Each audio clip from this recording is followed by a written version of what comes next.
brothers and sisters. It's always a joy to come together and study something about our own health. And I must say that I'm happy I serve a God who is not only interested in my spiritual being, but my physical, social, mental, and emotional well-being. And I thank God he also introduced me to a church that is concerned about its members, their emotional, mental, physical, social, and spiritual well-being. It's a privilege, beloved. And so let's take advantage of what the Lord has blessed us with as a church. As a church, we've been blessed. And so the next 40 or so minutes, I'm going to do two quick presentations. They are things that you may know but may have not taken them seriously, or you have taken them for granted. And I'm taking these two because, especially the first one, because it's something we can do something about. You know, there are certain things that when you get to know, you can't do much about, or it will cost you so much. But we are talking about things that you don't have to spend, but you can make modifications and enjoy life. Again, we want to talk about these things because you can act on them to reduce your bills and your pains and your complaints. And so that's the reason why we are taking these two. And so please come along with us as we present these two topics. Before I go further, let me also make an announcement that we have our brother Solomon Ansante here. He has some health books. As a literature evangelist, he has some materials there. You can visit and look at them and acquire them because they are meant for our own well-being. And so at the right time, he may be given the opportunity to also do a presentation. But until then, I just want to announce that he has some health books that you can take advantage of.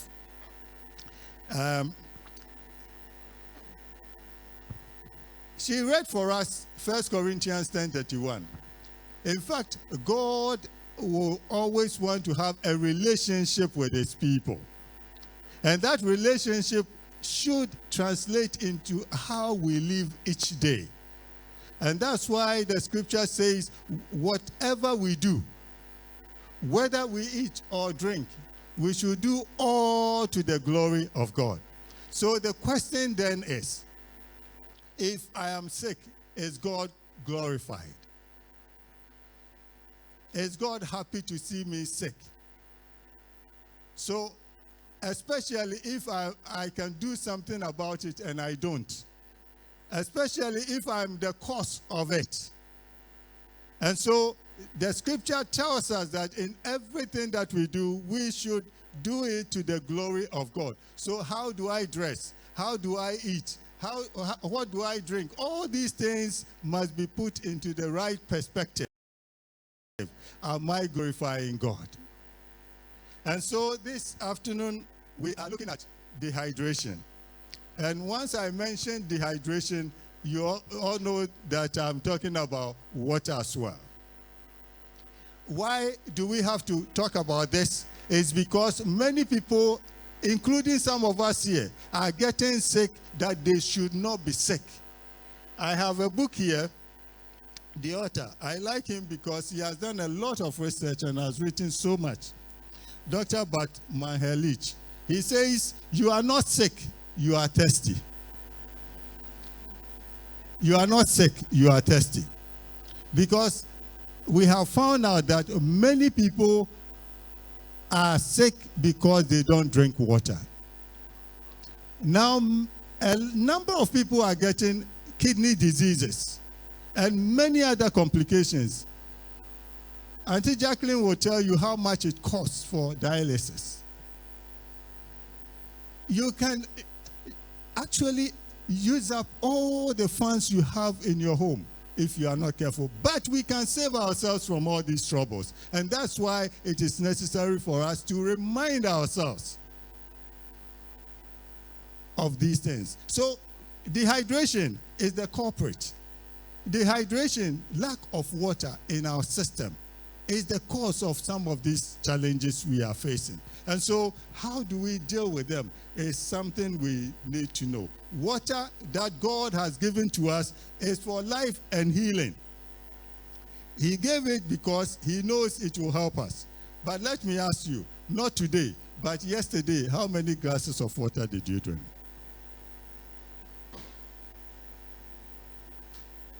Today you are fasting.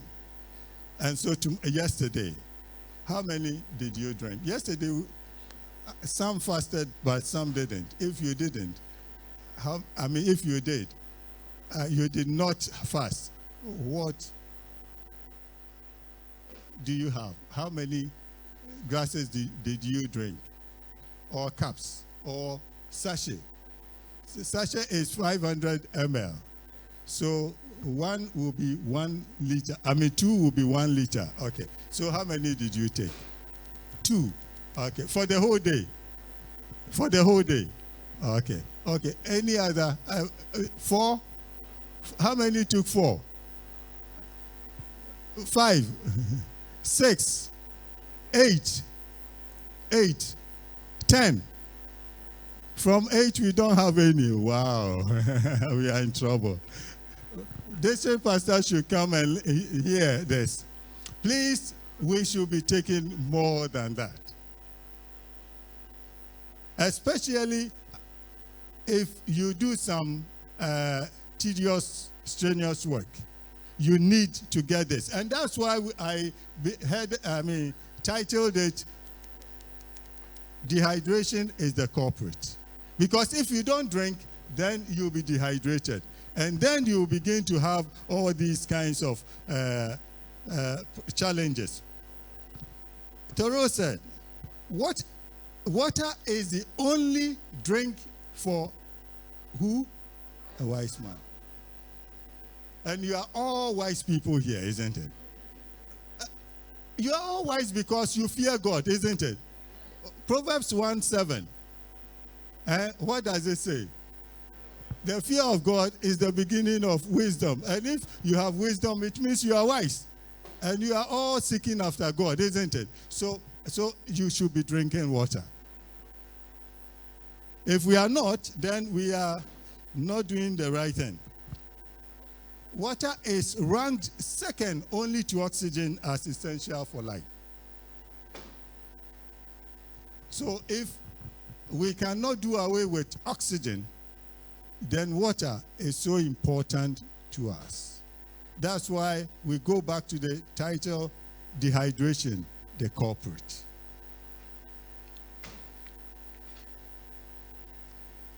Yes, we know that water abounds, but only 1% of the earth's water is made available for us to drink. We are also told that if there will be a third world war, it may center around water, and it could be true for various reasons. Water is indispensable for optimal health. Sorry, I will have to rush a bit because I have a second topic to present within the 40 minutes. Then, are you aware that water is the key to all body functions? Water. That's why it's second to oxygen. For the heart to work well, for circulation, for digestion, for the bones and joints to be strong, muscles to be built and to be sustained, and to be elastic enough, metabolism, all these things we have mentioned here, water has a contribution to make. And therefore, if you are not drinking enough water, you are going to have diseases that affect these things that we have mentioned. These are operations that go on within our bodies, but if we don't drink enough, we won't have an active body and good health. So water is so important. It does everything in our system It cleanses us, our system, and it nourishes us. In fact, without it, we can't have enough nutrients for our systems. Okay.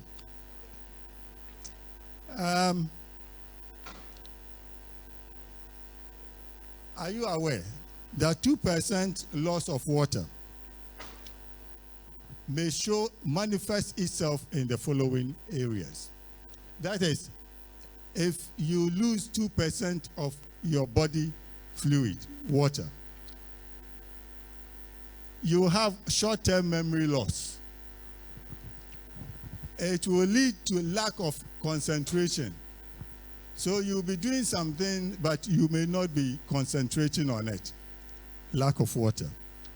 It can also lead to difficulty with tasks such as working out mathematics.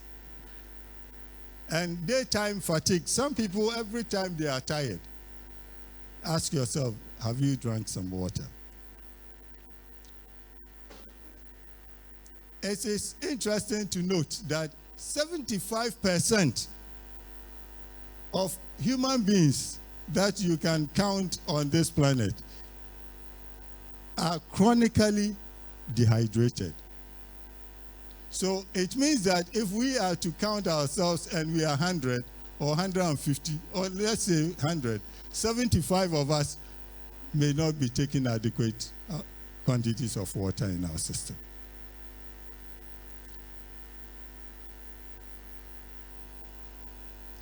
And the facts are that the loss of 1% of your body's water makes you feel thirsty. So anytime you feel thirsty, it means you have lost what percentage? 1%.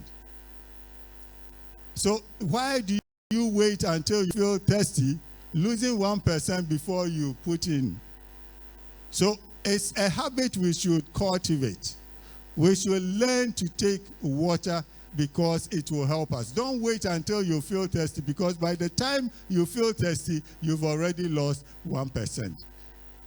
And you may say, oh, 1% is nothing. Yes, but it is really something. It will be leading you to dehydration. Then a drop by 2% will bring fatigue. You feel tired when you have not even done much. Then a drop by 10% will contribute to significant health problems. Many diseases, including some cardiovascular diseases, can be attributed to this. There's a close correlation between that. Then losses greater than 10% is fatal. Dehydration has so many effects, and these are some of them. Early signs of dehydration are fatigue, anxiety, irritability, depression, cravings, cramps, headaches, and all that. Sometimes when people need to drink water and they don't, they begin to feel some headache. And instead of going to take the right thing, that's water, they go and take paracetamol and the rest of them. Why do you spend on something you don't need to spend on? Because you could also handle this with water. Of course, when it's serious, you need to take the medicines that will be prescribed. Heartburns, joint and back pain, please listen to this carefully. This is when dehydration, graduates to a certain point. Then you begin to see some of these symptoms: heartburn, joint and back ache, migraine headaches. A number of people complain about migraine. Of course, there are many things that may contribute to it. But if you drink an adequate amount of water, it will also help you, as you avoid constipation and also stress and the rest of them. And starving yourself, you'll be able to control and manage your migraine. Fibromyalgia is pains in the muscles, constipation, angina pain. All these things are related to dehydration. And when you have them, You pay so much time and all that you have to spend. Beloved, let us take a clue from this. We need to drink water. In every community, we have, by the grace of God, we have water available, isn't it? These days, they have destroyed most of our rivers, but still, the Lord helps us. We are able to buy some sachet water, and that's comparatively affordable. So, but it's not easy. However, water is generally available. Newborn infants have 75% of their weight being water. It's just to tell you that water is very important. And what about the adult? An adult has 70% of his or her weight being water. The brain, 85% of the gray matter is water. So it's just giving you the information, the knowledge that, yes, it is so important. What about the blood? 83% water. The muscles, 75% water. And then what about the skeleton? It's also 20 to 25%. So water is needed in all the cells. And we need to provide water so that we can have our cells very active. In fact, sometimes when we have active cells, because the white blood cells, if they are active because we give them enough water or they live within a good water system, medium, they are able to fight our diseases for us. Many of the diseases we go to hospital and pay for, we can prevent them. We are talking about prevention here. And so, beloved, these are tidbits that we can take and use them, apply them, so we can live lives that will bring glory to God, healthy lives so we can exalt our God. This one, you don't pay anything for it. God has brought it to your attention so you can have a good life. Yes, water is a transport medium. It lubricates the movement of the parts of the body. It facilitates digestion. And I mentioned the kidney. Several people today are having problems with their kidneys. I remember 1987, I traveled to a country, and in their hospitals, they have written big posters: drink water to protect and to save your kidneys. 1987, oh.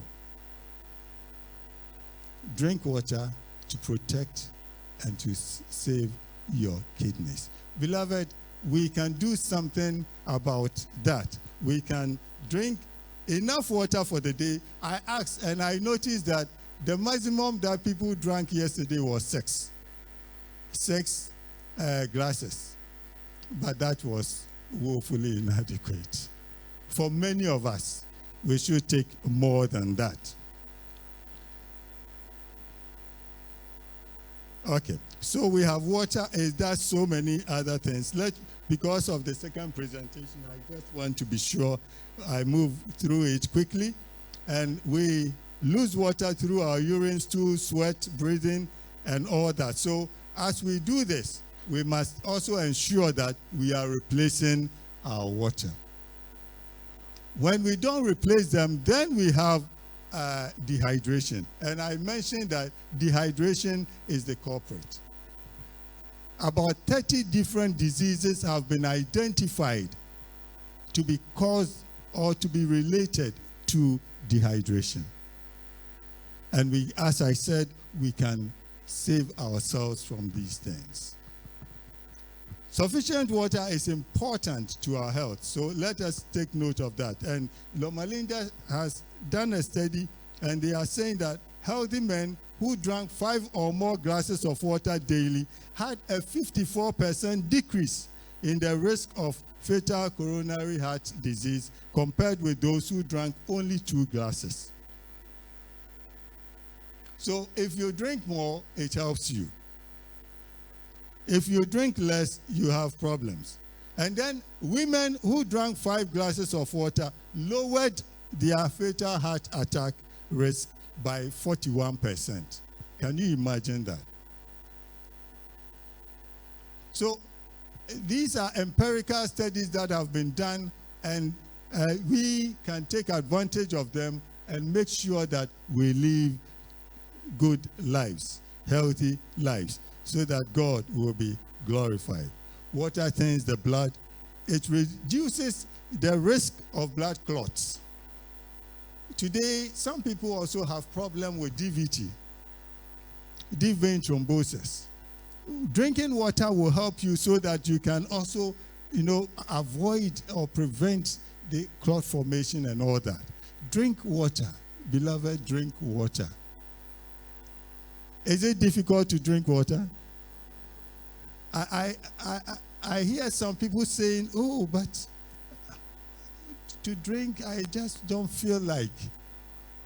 I just don't feel like. Do you have to feel like?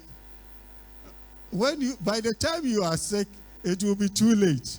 And so let us prevent it. We are talking about prevention. I want to repeat that. We are talking about prevention. That drink water so that you stay healthy and glorify God. And you'll save yourself also of many of the pains and the troubles that we experience. 5 glasses of water will decrease your risk of colon cancer by 45%. It's been established.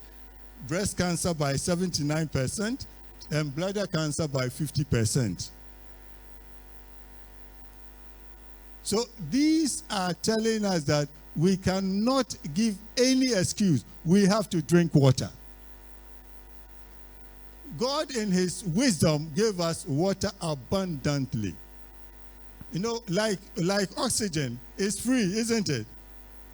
Except when you are sick, that you pay for it. But other than that, it's free. And now, I'm saying that water also has been given in abundance. And so God knows we need it.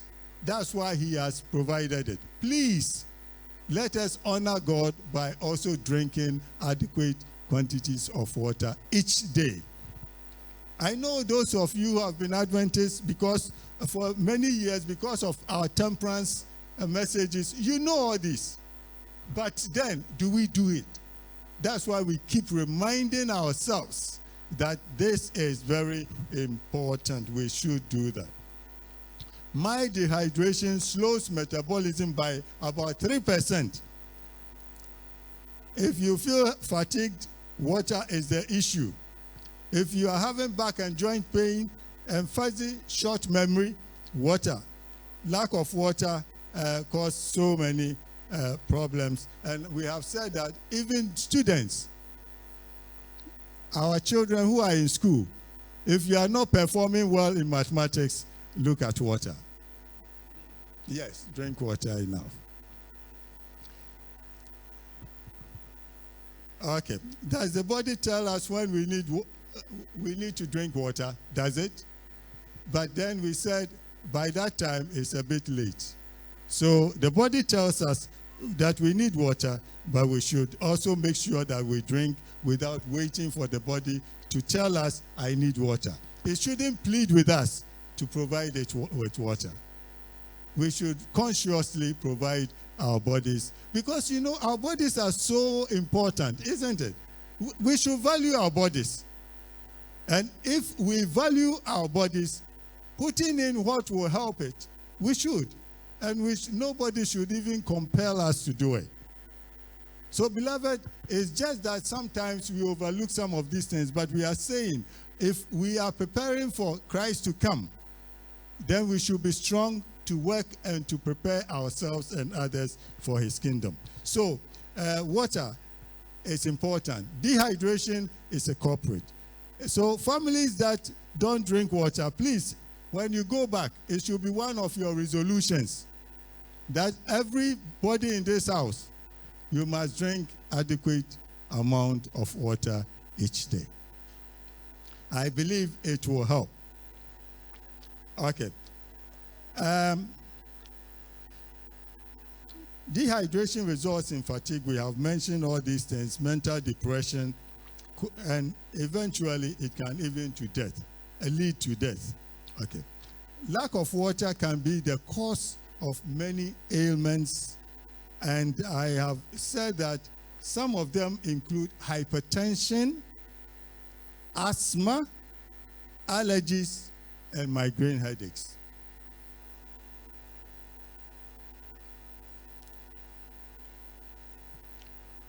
When they take the value of your hematocrit and it's higher than 50, it's all because you are not drinking enough. And that can be also serious. Cardiovascular events will double in men if they don't drink water. And for women, it will increase fourfold. So we are talking about something that God in his wisdom has provided freely to every one of us. So beloved, drink water. Will you? Will you? Do you promise? Okay. Now let me end this by saying that drink water, but don't drink it when you are eating. We know that, isn't it? But we don't practice it.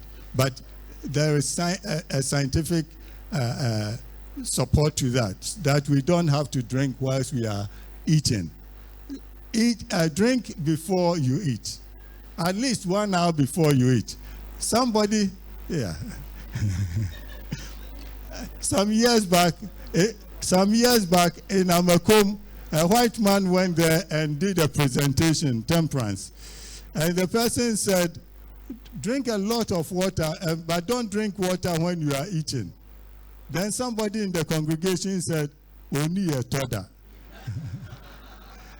But even if you eat at all, the point is, if you drink 1 hour before and you take your time to really chew, you won't have any problem. It won't choke you. No. It's because of our lifestyle. So a thought should not always go with water. You can drink ahead of time and make sure that you are drinking in the course of the day. There is water therapy that we are not going there, but that helps you. If you follow that water therapy, you drink a lot and it will help you to relieve you of hypertension and many other related diseases. Beloved, there is something good in water for you as an Adventist. God bless you.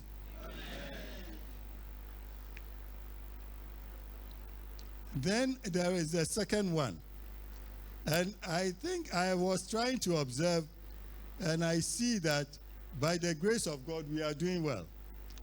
Our pastor, our district pastor, you are doing well. Because I think, okay, so,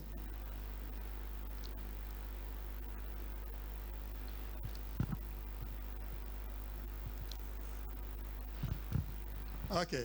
The next topic is the effects of sitting for too long. Hello? Hello? This is a big challenge. It is an emerging problem. That's why we felt we should present this as well. The effect of sitting for too long. And I was commending our district pastor that your program is said that you sit not more than 2 hours and then you rise or do something. It's good. Let's keep that up. But traditionally, Adventists are known to have long meetings.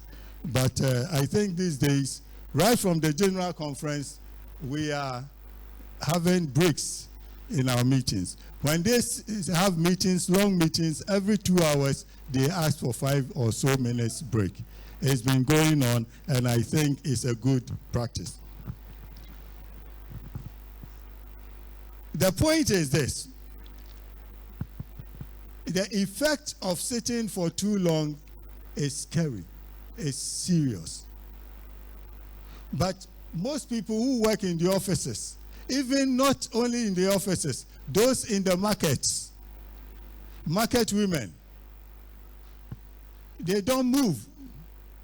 They sit at one place. You bring me this, you give me that, isn't it? And so we don't get up. The price of leading an inactive lifestyle is very high. When you sit for too long, it means you are being inactive.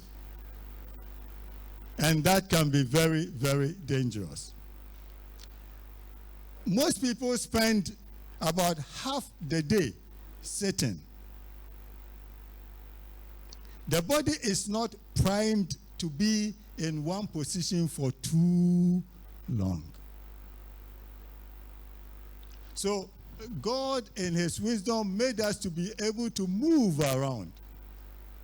And so sitting in one position for too long is dangerous, and it can cause some of the following: anxiety. Studies show that sitting for too long may also harm people's mental health. There was a research that covered about 3,367 respondents, and they came up with some interesting results. They found out that there was a significant relationship between mental health and sitting. Those who reported sitting for more than 6 hours a day were found to have more symptoms of anxiety than those who sat for less than 3 hours a day. So drivers, office workers, pastors,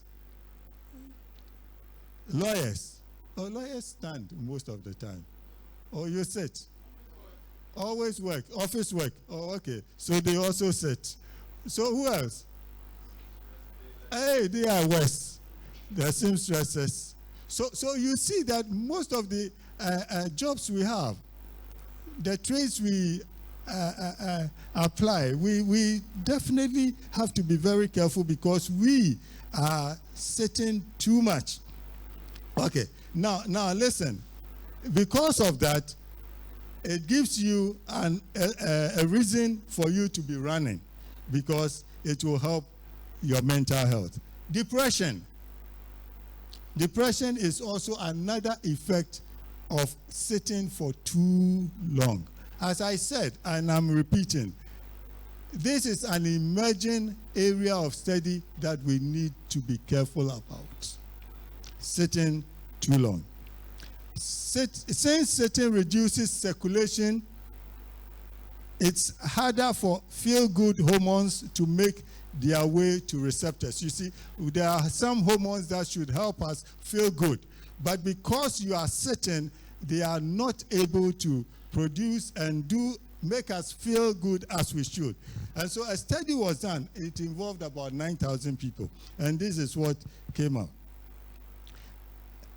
Those who sat longer and did not meet minimum exercise requirements suffered from depression at much higher rates compared with the women who sat less and exercised more. Another point they found out was that when it came to sitting, those who sat for more than 7 hours a day were 47% more likely to suffer from depression than those who sat 4 hours or fewer.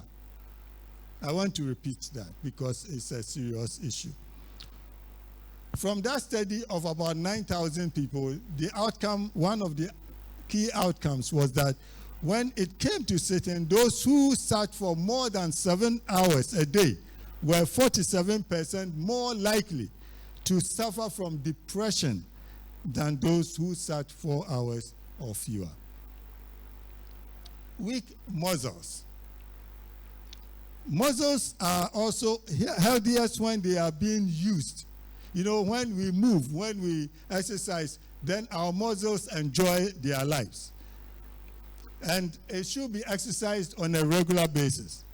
So we have to keep them engaged. However, muscles are pliable, but when locked in sitting, please take note, when locked in sitting, that is, you are not using them, but you are sitting still. For the majority of the day, every day, they get stiff. So the muscles become stiff. After years of constantly sitting, the body is used to sitting and not as proficient at running, jumping, or even standing. You remember last year during our camp meeting, the one we held, we did a presentation on exercise. We explained that there's a difference between physical activity and exercise. Not all physical activities are exercise. You can't describe them as. However, it's better to do some physical activity. At least that is the basic. Do some physical activities and it will help your muscles, it will help your whole body. So the emphasis is you should be doing something. Strained nerves. Now this problem is also coming up a lot. I've met quite a number of people who are having this problem and it's increasing in numbers. Being in a sitting position for too long causes your muscles to pull the nerves around them, which can cause pain. The nerves are pinched and you feel pain in your shoulders and lower back. So now people are complaining, I have backache, and they are paying so much for it all. They are paying. Yeah, if you go and see a specialist, you pay so much. And that's why people who work desk jobs complain often that they have bad back pains. Have you noticed that? Those who sit, secretaries and all that, they complain often. It's because of that. Sitting in one position for too long. Diabetes is also closely related to this. Sitting for too long can increase one's risk of getting diabetes by 22%. So that is also something we could look at. Hip problems, weakened muscles, combined with poor circulation from keeping your legs still for a prolonged period of time, lead to a number of leg and hip problems. You know, there are some muscles at the back here. We call them gluteus muscles. There are 4 of them. And these are so important, but if you don't exercise them, they become stiff and you lose their elasticity and tone, and as a result, you have some challenges. In fact, it's supposed to help you balance, but then it deprives you of being balanced. Osteoporosis, for the older folks, there's the brittling of the bones. Physical activity as a way to prevent osteoporosis is based on evidence that it can regulate bone maintenance and stimulate bone formation, including the accumulation of mineral in addition to strengthening muscles. Okay, what we are saying is that when you exercise, it helps to prevent osteoporosis. And if you are able to move and not sit still for too long, you also reduce that risk. So that's the point we want to make here. And if you avoid osteoporosis, you also prevent a lot of fractures, so you can stay strong and healthy. Increased risk of cancers. We've mentioned this. Sometimes sitting too long is also found to be correlated with cancers. Sitting for long periods of time increases your risk of colon endometrial and possibly lung cancer by 66%.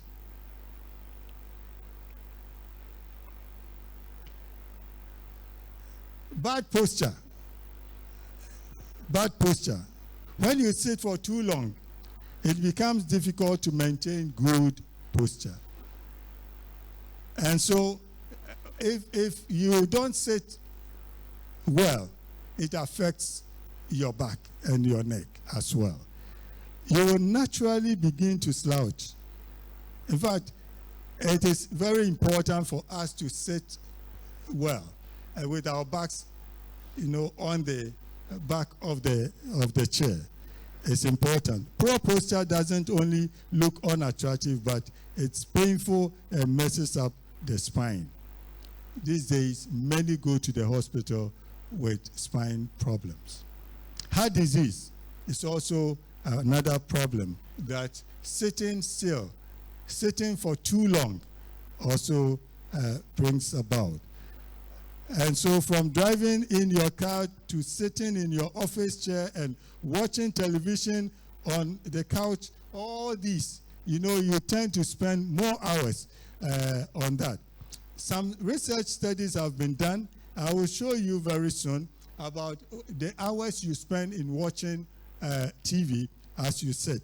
In fact, fat is stored when you sit still without using up your moving at all. And so a study shows that they did it on mice, and they found out that 3 levels.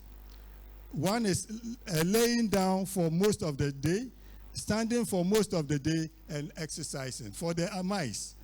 And what they found out was this, that of the 3 levels, the activity in the laying mice was very low. So activity, what was going on, was quite low. Then levels rose more, up to 10 or more, because the mice was moving or stood up. The larger point is that people can't combat the effects of sitting with a half hour or hour of exercise alone. Standing throughout the day is the answer. What is being said? What we are saying here is that sitting can be very dangerous, too long, but standing is far, far better. These days, some people in their offices they don't sit, but rather they have put some things there that they put their laptops and things on so they can stand. It's a good practice to stand more than sitting. So please take note of that. Let me quickly go. Obesity, okay, sitting for too long contributes. I mentioned the market women. And if you look through, you'll find that it's something that runs through. If you observe generally those who are at the market stores selling, and they don't move much, and you can understand the problem. Those who maintain their weight, okay, they did a study, and they found out that some people maintain their weight. They added 1,000 calories to what they eat, but instead of raising their weight, rather, some of them maintain their weight and others increase their weight. And they wondered why some of them maintained the weight without increasing. And they found out that those people who maintained their weight, though they sat the same hours like the others, they were moving from time to time. Did you get the point? Did you get the point? That is, if you sit for some time, it's good to rise, stretch yourself a bit, and sit again. And so they found out that the women who were moved a bit and did not just sit all through, they maintained their weight. They didn't increase their weight. Premature aging. When you sit too much, for too long, you also mature very quickly. You age very fast. And it's also related to blood pressure and metabolic problems. Okay. There is one study that says that the more hours you spend sitting in a day, the shorter your lifespan may be. One study found, for instance, that reducing the average time you spend sitting down to less than 3 hours, please listen to this, those who sit for too long, that reducing the average time you spend sitting down to less than 3 hours a day could do what? Increase your life expectancy by 2 years. Don't you need 2 years more? And so it's something that we should consider seriously. Now, this is where what I was saying earlier about TV, those who like watching TV. It says people who watch an average 6 hours of TV a day lived an average 4.8 years less than those who didn't watch any television. So if you don't watch television, bless your soul. But if you spend hours watching, watch out. And so that's the message this Australian study brought out. Every hour, now this is even more serious. Every hour of TV that participants watched after age 25 was associated with 22-minute reduction in their life expectancy. If you don't get anything at all, please take this one serious. Every hour of TV that participants watch after age 25 was associated with 22-minute reduction in their life expectancy. Then there are quite a number of things. Many studies have shown, and there are many, but I will want to.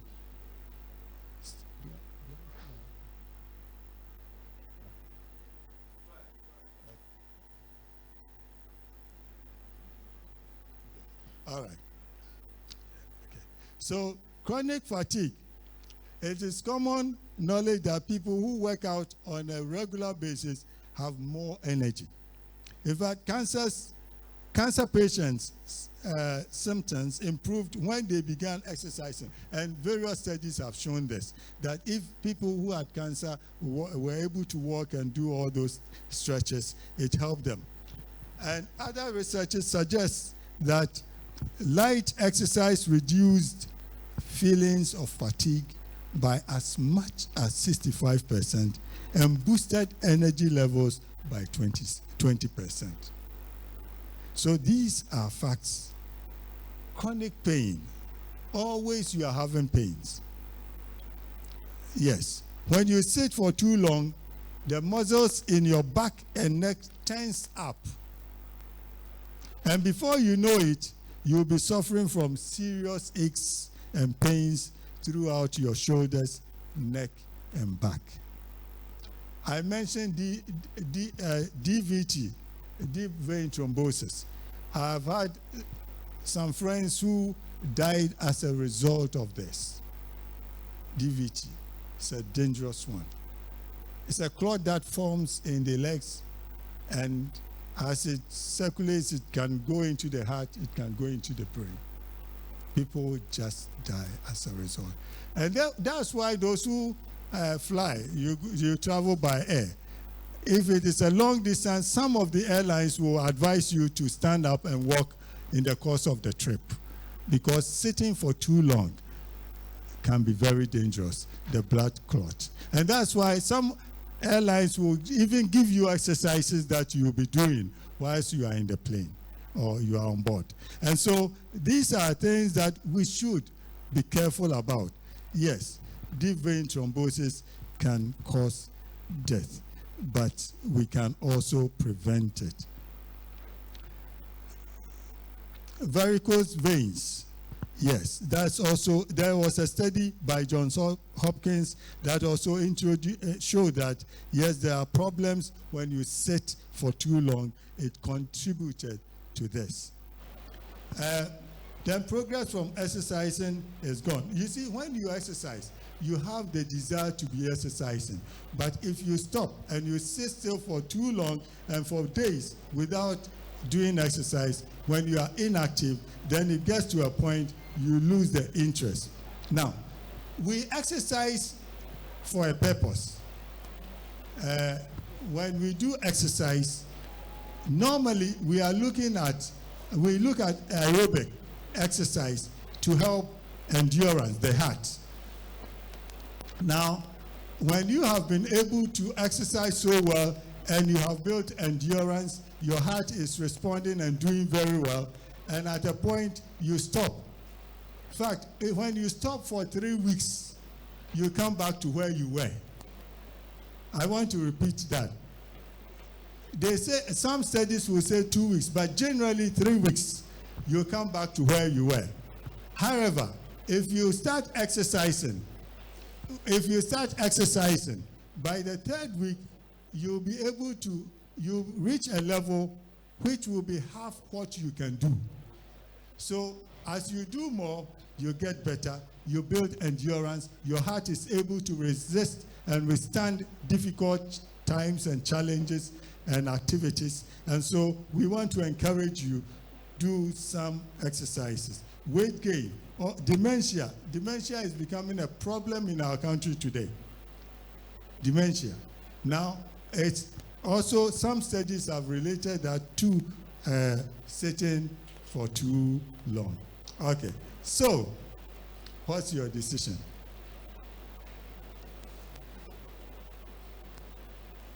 Will you sit for too long? Thank you, and God bless you for your decision.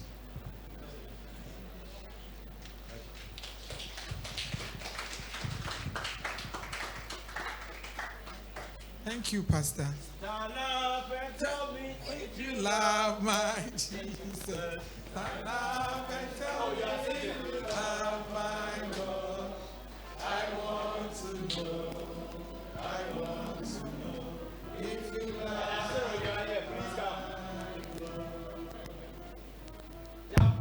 And tell me if you love my Jesus. And tell me if you love my God. I want to know.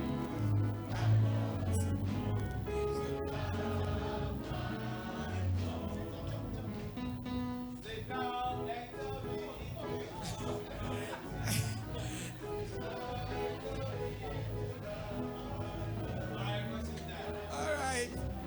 That was nice, at least. In fact, I nearly did that, so then we jumped in. Any questions? Let's take some questions. Okay, I have a hand. 1, 2, 3, 4, 5. Please come so that we ask our questions quickly.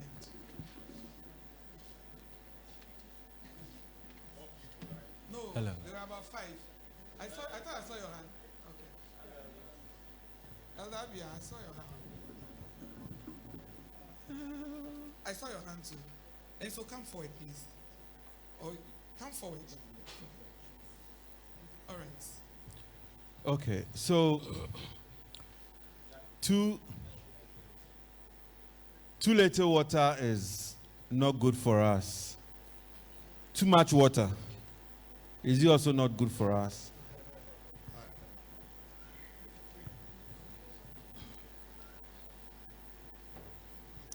I've heard of one drinking urine as a medicine.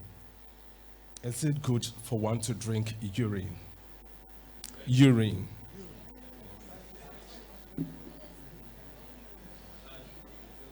Okay, so mine is a contribution. It's a contribution. So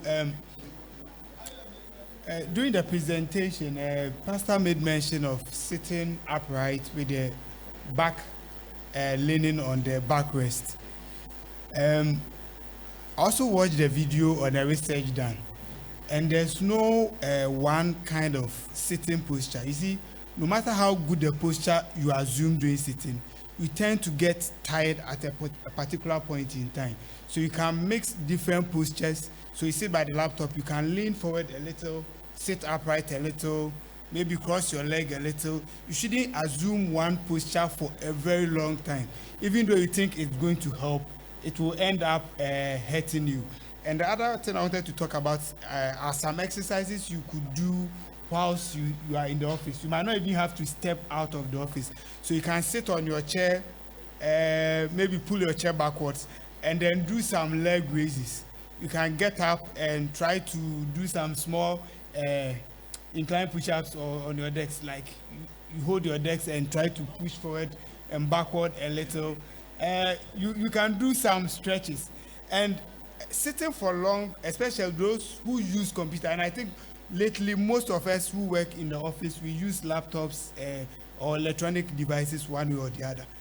The effect is not only on what Pastor said, but because you stare at the screen for a very long time, you work. I know friends who started working in the IT industry, and some few years later they started wearing glasses because they strain the eyes. So you can come out a little, balance your sight, do some long range looking at items around you, reading some posts around your office which are far away from you, which can help your general health as well.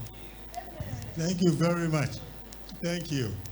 You see, if you have 20 minutes or 25, you can't say so much, but thank you for the contribution. Actually, that's the reason why it is advised that you put a water fountain somewhere where people, staff will move from their desk or from their office, go and drink from there. So that in that case, it compels them to walk about a bit. So that's one of the reasons.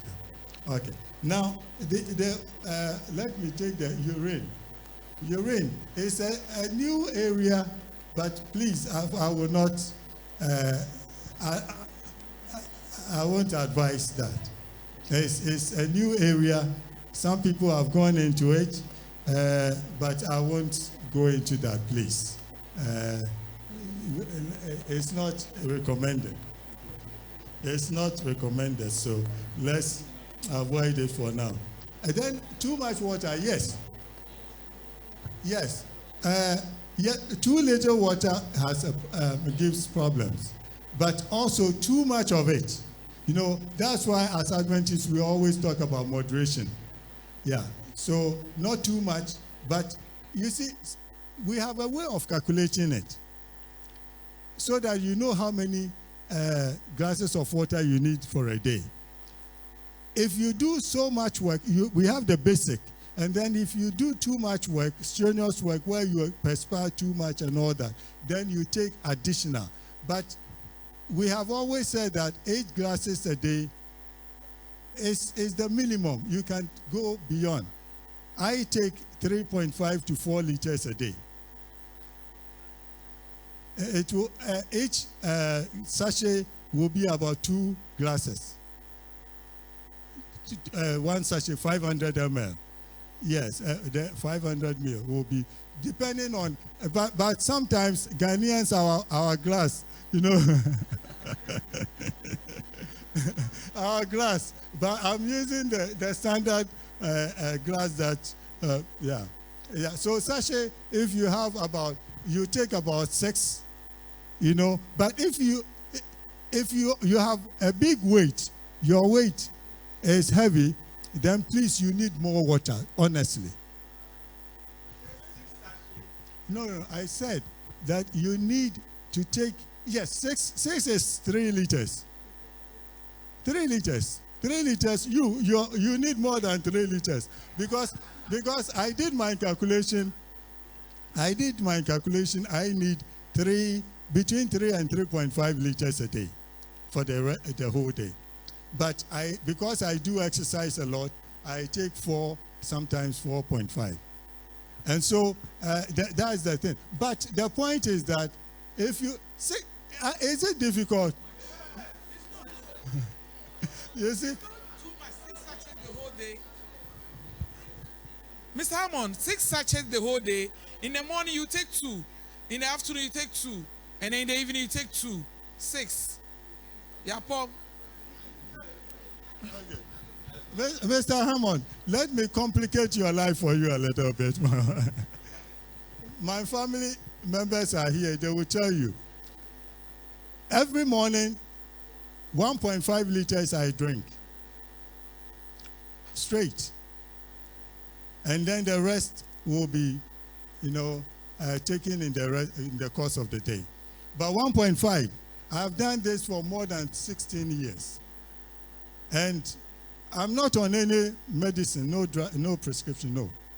But you see my gray hair. All right. But let me also say, if you drink too much, and that is too much, you also have a problem we call hyponatremia. You lose sodium. You lose sodium. So, but not like 3.5, 4 liters. No. But when you have people drinking gallons of water, that's where you have a problem. But generally, you drink 4 liters, 4.5 liters, depending on your weight. If you are heavy, you need more water than those who are skinny. Any difficulty with knowing the amount of water to take. You can see professionals like dietitians. I'm a dietitian, so let me talk on behalf. We can help you calculate the amount of water you need, and then you go by that. Now, I have a contribution, especially with our children. In our course of work, we have realized that we have a lot of children who are dehydrated. Parents find it very easy to get snacks, but not water. And parents, you are really battling with the advertisement agency. See how they can advertise drinks and juices and all that, and your children want to drink that instead of water. So you need to find very attractive ways to make water look attractive to children. And so it is a big task, and it's in your hands. A lot of children are getting dehydrated, and when they come to the facilities, it becomes even very difficult for the health personnel to work because they don't even have any familiarity with us. But you are home with them, so you really have to help your children take in a lot of water and to save them a lot of issues that were being projected, because it starts from childhood and then they grow with it. And so I plead with parents. Once again, if you need help, you see a dietitian.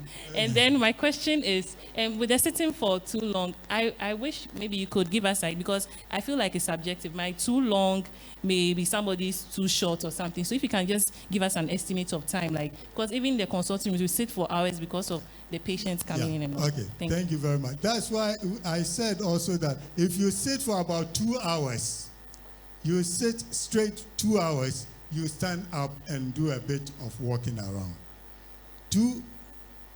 You sit for 2 hours, then you get up, you can stand still or you can move about and come and sit. Yeah.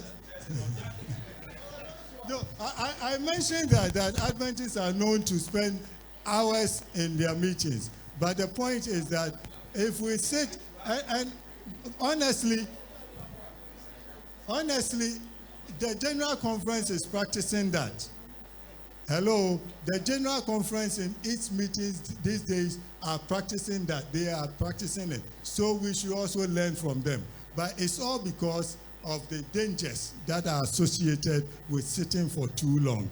So 2 hours, then you stand up and walk. You see, even those drivers, they advise, National Road Safety, they advise them, if you travel for 4 hours, stop and then do what? Rest. It's the same system. Okay, so I'd like to know whether besides the traditional source of water, which is water in its sense, you can derive water from other sources, maybe food or others.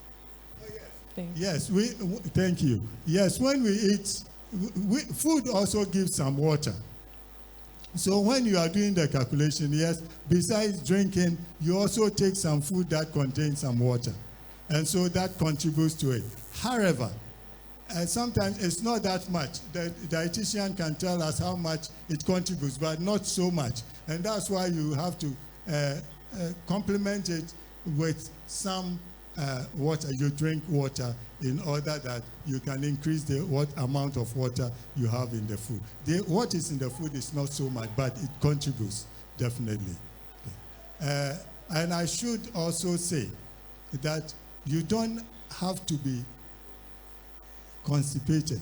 You don't have to have constipation if you can drink water. If you have problem with constipation, water you don't need to buy laxatives. You are wasting God's money. Yes. Oh no. You are wasting God's money. You don't need laxatives. You just need to drink water. Of course, dietitians will tell you also that if you add more fiber in your food, definitely it's going to also help you to excrete easily. But don't be buying those things they advertise on the media.